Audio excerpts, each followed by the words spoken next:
అనే రోజు రాష్ట్రంలో ప్రతి ఒక్కరు రోడ్ల మీదకి వచ్చేసిన పరిస్థితి. ఏ సామాజిక వర్గం కూడా ఈరోజు సంతోషంగా లేదనేది ఈరోజు ఎక్కువ శాతం వినిపిస్తున్నమాట. ఈరోజు వర్గాలు ప్రధానంగా ఉద్యోగస్తులు గాని, కాంట్రాక్ట్ గాని, ఔట్‌సోర్సింగ్ ఉద్యోగులు గాని ఆళ్ళందరూ రోడ్డు మీద ఉన్నారు. మరోపక్క పంచాయతీ సర్పంచులు కూడా రోడ్ల మీదకి వచ్చేసిన పరిస్థితి. ఈరోజు సామాజిక వర్గాలను కూడా రోడ్డు మీద తీసుకొచ్చేసి కానీ నేను ప్రతి సామాజిక వర్గానికి అంతిచ్చాను, ఇంతిచ్చాను, సంవత్సరానికి 2.5 లక్షల కోట్లు ఖర్చు పెడతా ఉన్నానని చెప్పి జగన్మోహన్ రెడ్డి ఏదైతే చెప్తా ఉన్నాడో దీన్ని మీరెట్లా చూస్తారు? తెలుగుదేశం ప్రభుత్వంలో నారా చంద్రబాబు నాయుడు గారు ముఖ్యమంత్రిగా ఉన్నప్పుడు అన్ని సామాజిక వర్గాలను కూడా సమానంగా చూస్తూ అలాగే చేతి వృత్తుల వారికి కానీ అన్ని రకాల పనిముట్లు ఇచ్చి అందరినీ ఆదుకొని బీసీ కార్పొరేషన్లు కానీ లోన్లు కానీ ఆదరణ పథకాలు కానీ ఇవన్నీ చేసి అన్ని సామాజిక వర్గాలని రాష్ట్ర ప్రభుత్వం మా దగ్గరుండి చూసుకునేది. ఈరోజు జగన్మోహన్ రెడ్డి వచ్చి మొత్తం అన్ని సామాజిక వర్గాలనే కాకుండా ఆంధ్రప్రదేశ్ రాష్ట్రాన్ని ప్రగతి పదంలో నడిపిస్తానని చెప్పి ఎన్నో మోసపూరితమైన హామీలను ఇచ్చి తండ్రి అధికారాన్ని అడ్డంగా పెట్టుకొని గెలిచాడు. సింపతితో గెలిచాడు. గెలిచిన తర్వాత ఈరోజు ప్రజల డబ్బుని వృధా చేసి అన్ని సామాజిక వర్గాలను కూడా అణగారిన సామాజిక వర్గాల కింద మార్చేశాడు. ఇప్పుడు కార్పొరేషన్లు ఉన్నాయి. ఎందుకు పెట్టాడో తెలియదు. ఒక కార్పొరేషను దానికి సభ్యులు వీళ్ళందరూ ఒక కార్పొరేషన్ అధ్యక్షుడికి నెలకి సుమారు 60,000 నుంచి 80,000 రూపాయలు అంతా వేస్తున్నాడు. సభ్యులకి 15,000 వేస్తున్నాడు. ఇదంతా ప్రజాధనం వృధా తప్పించి ఎవరినైతే వాళ్ళ కార్యకర్తలు నియమించుకున్నాడో వారికే లబ్ధి తప్పించి ఆ సామాజిక వర్గానికి ఎటువంటి లబ్ధి కూడా ఈ కార్పొరేషన్ల ద్వారా ఈ రోజు దాకా జరగలేదు. మరి అటువంటి కార్పొరేషన్లు ఎరగా పెట్టి మళ్ళీ ప్రపంచ బ్యాంక్ దగ్గర నుంచి స్టేట్ బ్యాంకుల అక్కడి నుంచి ఇక్కడి నుంచి లోన్లు తెచ్చి మొత్తం కార్పొరేషన్లు పణంగా పెట్టి లోన్లు తెచ్చి మరికొంచెం రాష్ట్రాన్ని అప్పుల పాలు చేసేది తప్పించి ఏ రకమైనటువంటి ఏ సామాజిక వర్గానికి కూడా ఈ రోజు ఎటువంటి అభివృద్ధి కూడా జరగలేదు. తిరిగి చూస్తే ఈరోజు రాష్ట్ర ప్రజలందరూ కూడా నడి రోడ్డు మీద మీరు నడి రోడ్డు మీద నిలబడి గాలిలో ఉంచాడు. ఒక సామాన్యుడు ఒక మధ్యతరగతి వాడు వెళ్ళి ఒక మార్కెట్లో ఇన్నోవాలు ఏంటంటే ఒక 500 రూపాయలు తీసుకొని వెళ్తే ఆ కుటుంబానికి సరిపోయినటువంటి సామాన్లు వచ్చేవి. ఈరోజు 5,000 రూపాయలు తీసుకొని వెళ్ళినా ఆ కుటుంబానికి సరిపోయినటువంటి వస్తువులు అనేవి రావట్లేదు. మీరు ఇంకొకటి ప్రధానంగా తీసుకుంటే ఇన్నాళ్ళు చౌకధరల దుకాణాలు ఉండేవి.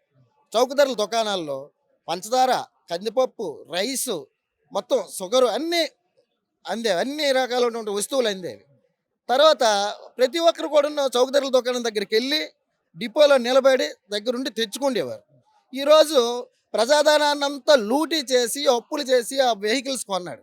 ఇప్పుడు ఏం చేస్తున్నాడు? ప్రజల దగ్గరికి సరుకులు అన్నాడు. కానీ వెళ్తే ఇప్పుడు బండి వస్తుంది, ఆ వీధిలో ఎక్కడో పెడతాడు. మరి వాళ్ళందరూ కూడా బండి దగ్గరికి వచ్చి ఎండలో లైన్లు కాసి పాపం డిపోల కంటే చాలా ఇబ్బంది పడుతున్నారు. ఇప్పుడు అది అవసరం లేదు. ఆ బండికి ఆయిల్, బండి మెయింటెనెన్స్, ప్లస్ డ్రైవరు, దానికి చూసినోడు, ఇవన్నీ చాలా ఖర్చు. దానికి ఒక వాలంటీర్, ఇవంతా కూడా వ్యవస్థలను నాశనం చేశాడు తప్పించి వ్యవస్థలను అయితే బాగు చేయలేదు. ఈరోజు ఏ సామాజిక వర్గం కూడా ఆంధ్రప్రదేశ్ రాష్ట్రంలో గుండె మీద చేసుకుని హ్యాపీగా లేరు, రోడ్డు మీదే ఉన్నారు. ప్రధానంగా ఈరోజు బీసీ సామాజిక వర్గాల అంశమే తీసుకుంటే గతంలో ఏదైతే తిరుమల తిరుపతి దేవస్థానానికి సంబంధించిన చైర్మన్ పదవులు కూడా గత ప్రభుత్వం 2 సార్లు కూడా బీసీలకు ఇచ్చిన పరిస్థితి. దాన్ని కూడా వైఎస్ఆర్సీపీ తప్పుపట్టింది. అన్ని మతస్థులకు ఎలా ఇస్తారు అది ఇది. కానీ ఈ ప్రభుత్వం వచ్చిన తర్వాత ఒకే సామాజిక వర్గానికి ఇచ్చింది. అండ్ ఏదైతే అన్య మతస్థులకి ఈరోజు ప్రచారం చేస్తుంది. అంటే కోర్టులు కూడా ఈరోజు టీటీడీ తీసుకున్న నిర్ణయాలని తప్పుపడుతూ మొట్టికాయలు వేస్తూ ఉన్నాయంటే ఈరోజు దేవదేవుడు వెంకటేశ్వర స్వామి పరిస్థితి ఏ విధంగా ఉందనేది మీ అభిప్రాయం ఏంటి దాని మీద? మాకు మా తెలుగుదేశం పార్టీలో ఒక లీడర్ ఉన్నాడు. ఆయన పేరు నేను మర్చిపోయాను కానీ తెలంగాణ నరసింహారెడ్డి అనుకుంటాను. నర్సిరెడ్డి చక్కనటువంటి కథ చెప్పాడు. మహానాడులో చక్కనటువంటి కథ చెప్పాడు. వెంకటరమూర్తి అన్నారట పక్కన ఉన్నటువంటి అలివేలు మంగంతో, ఎవరు వచ్చినా భక్తులు మన కోసం వస్తున్నారు, లేచి నిలబడి అందరికీ దీవిద్దాం అని చెప్పి ముందు అనుకున్నారు. అందరూ వస్తున్నారు, వాళ్ళు అలాగే లేచి నిలబడి దీవిస్తే పంపిస్తున్నారు. జగన్మోహన్ రెడ్డి వస్తుంటే దూరం నుంచి వెంకటేశ్వర స్వామి చూశాడంట. చూసి అలివేలు మంగం మాత్రం లెగొద్దు అని చెప్తున్నారట. నువ్వు లెక్క అదే స్వామి నువ్వు అంటే నీకు తెలియదు, నువ్వు కూర్చో కూర్చో అంటున్నారట. వాడు మరి భర్త చెప్పిన మాట విని కూర్చోంది. ఈ జగన్మోహన్ రెడ్డి వచ్చాడు, ఏదో కూర్చొని లేగలేదు, వెళ్ళిపోయాడు. అందరికీ లేచారు, ఈయనకి ఎందుకు లేగలేదంటే ఆడు మంచివాడు కాదు, మన సీటు కూడా వంతుడు తీసుకొని వెళ్ళిపోతాడు, ఆడి సంగతి నీకు తెలియదు అనేసి మా నర్సిరెడ్డి ఏదో ముచ్చటగా చెప్పాడు. కానీ ఈరోజు తిరుపతిలో జరుగుతున్నది అదే. సాక్షాత్తు భగవంతుడు వెంకటరమణమూర్తికి కూడా సెక్యూరిటీ లేదు. ఆయన తాలూకా మొత్తం 50 ఆస్తులు కూడా సర్వనాశనం చేశాడు. ఈరోజు మొన్ననే మీరు చూశారు, తిరుపతిలో అన్నప్రసాదం అనేది ప్రతి భక్తుడి కూడా ఎంతో పవిత్రంగా భావించి తింటాం. అటువంటి మొత్తం చూస్తే ఆ రోజు మరి జరుగుతున్నదే. ఎవరు కూడా అన్నం కూడా తిన్నటువంటి పరిస్థితి. ఆ పప్పు గాని, కూర గాని, అన్నం గాని ఎటువంటి అంటే నాణ్యమైనటువంటి ఫుడ్ కూడా అక్కడ పెట్టట్లేదు. తర్వాత సొంత అంటే భూమన కరుణాకర్ రెడ్డి ఆయన బంధువే. మొన్న మారిపోయినటువంటి సుబ్బారెడ్డి ఆయన చిన్నాన్నే ఆళ్ళ బాబాయే. అంటే మళ్ళీ అన్య మతస్థుల్ని పెట్టడం. తిరుపతి బస్ టికెట్ల మీద కూడా ఈడి ఫోటో ఏసుకోవడం. తిరుపతిలో కూడా అంటే తిరుమలలో కూడా ఈడు ఫ్లెక్సీలు పెట్టడం. ఈయనవే మొత్తం అంటే తిరుపతి తిరుమల తిరుపతిని మొత్తం ఈడు హస్తగతం చేసుకొని దాని నుంచి వచ్చినటువంటి డబ్బు కూడా ఆ ట్రస్ట్ తిరుపతి డెవలప్మెంట్ కోసం ఆ కార్పొరేషన్ కోసం నగర కార్పొరేషన్ కోసం మళ్ళిస్తే కోట్లు కూడా మొట్టికాయలు పెట్టి అంటే ఎంత నీతిమైనటువంటి రాజకీయం ఈరోజు చేస్తున్నాడంటే ఎక్కువగా మొన్న మేము వెళ్ళాం శబరిమల వెళ్ళి అట్టించాలో తిరుపతి వెళ్ళాం. తిరుపతి వెళ్ళినప్పుడు ఆ లడ్డూలు ఇన్నాళ్ళు ఏంటంటే లడ్డు ఇలాగ ఇస్తే అది మన ఇంటికి తెచ్చిన తర్వాత కూడా ఈడీది కాదు. అక్కడ కౌంటర్ దగ్గర తీసుకుంటేనే వీడి పగిలిపోతుంది. అంత అంటే లడ్డు కూడా ఇన్నాళ్ళు తిరుపతి లడ్డు అంటే దానికి ఒక ప్రత్యేకమైనటువంటి ప్రసాదంగా భావించేవాళ్ళు. ఈరోజు లడ్డు తీసిన అది తిరుపతి లడ్డూలాగా లేదు. మిగతా దేవాలయాల్లో మనం కొనుక్కున్నటువంటి లడ్డూల్లాగే ఉన్నాయి. అక్కడ భక్తులు తిడుతున్నటువంటి తిట్లు ఈ జగన్మోహన్ రెడ్డికి అదే పెద్ద శాపంగా మారుతుందని చెప్తున్నాను. ఒకసారి ఆ కుటుంబం తిరుమల తిరుపతి వెంకటేశ్వరుని టచ్ చేసి ఏటయ్యారో మీకు తెలుసు. మళ్ళీ అదే పరిస్థితి ఈరోజు ఈయన తప్పనిసరిగా వస్తుందని నేను తెలియజేస్తాను. అంటే ఒక పక్క ప్రజలు కూడా ఇబ్బంది పడుతూ ఉన్నారు. మరో పక్క దేవస్థానాలను కూడా ఈ ప్రభుత్వం వదలని పరిస్థితి.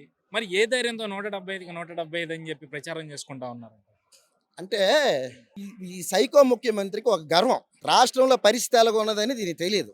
ఈయన రూమ్లోకి వెళ్ళిపోయి ఈయన బెడ్రూమ్లో కూకొని పబ్జీ ఆడుకోవడమే తప్పించి మిగతా వాళ్ళకి కమాండింగ్ ఇవ్వడమే తప్పించి రాష్ట్రంలో పరిస్థితి అనేది ఈయనకి తెలియదు. నాయకుడు అనేవాడు ప్రజల్లో ఉండాలి. ప్రజల్లో ఈరోజు మా చంద్రబాబు నాయుడు గారు ఉన్నారు, ధైర్యంగా ముందుకెళ్తున్నారు.